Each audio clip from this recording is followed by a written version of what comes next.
පසුගිය සෙනසුරාදා ඇති වුණු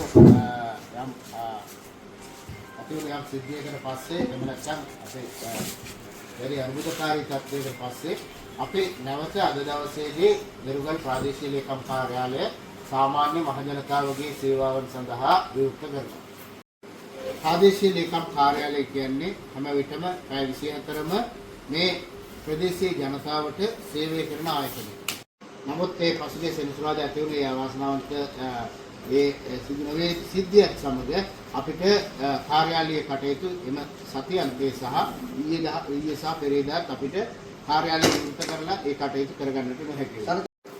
ඔබ කවුරුත් දන්නා පරිදි සෙනසුරාදා දවසේ මෙම කාර්යාලයේ විශාල පිරිසක් කාර්යාල භූමියට කඩා වැදිලා විරෝධතා දක්වමින් මේ රාජකාරී කටයුතු වලට ප්‍රාදේශීය මන්ත්‍රීතුමාටත් කාර්ය මණ්ඩලයටත් රාජකාරී කටයුතු වලට විශාල බාධාවක් එල්ල කළා. ඒ අවස්ථාවේදී එහෙම නැත්නම් ඒ කාරණේදී ඇතිවුණු සත්‍ය සොයා බැලීමට සහ මේ කරුණු පිළිබඳව අදාළ කණ්ඩායමක් සාකච්ඡා කරලා මේ ප්‍රශ්නේ විසඳා ගන්න කියලා මමත් සම්බන්ධ වුණා.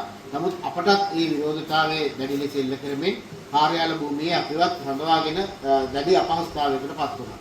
මේ අවස්ථාවේදී මම හිතන්නේ අපි මෙතන දහසකට වැඩි පිරිසක් රැස් වෙලා මේ ප්‍රාදේශීය ලේකම්වරයා සහ අනිකුත් කාර්ය මණ්ඩලයටත් අපට එළියට යාමට නොදී විශාල බාධාවක් ඇති කළා. ඒ වගේම මෙම ස්ථානයේ තියෙන දීපල වලටත් යම් යම් අලාභහානි සිදු කරලා තියෙනවා. ඒ අවස්ථාවේදී අපට මේ පිළිබඳව ඇත්තම විශාල අවදානම් තත්ත්වයක් ඇති වුණා. නමුත් අපේ ස්ථානාධිපතිතුමා මේ අවස්ථාවේ නොසිටියත් පොලිස් ස්ථානාධිපතිතුමා ඒ වෙලාවේ රැඳී සිටපු පොලිස් කාර්ය මණ්ඩලය අපිට ඉතා හොඳ ආරක්ෂාවක් ලබා දීලා අපිට මේ ස්ථානයෙන් ඒ කිසිවෙකුටත් යම්කිසි අනතුරක් නොවේ ඒ කාර්යය අවසන් කර ගන්නට අවශ්‍ය කටයුතු සලස්වනවා.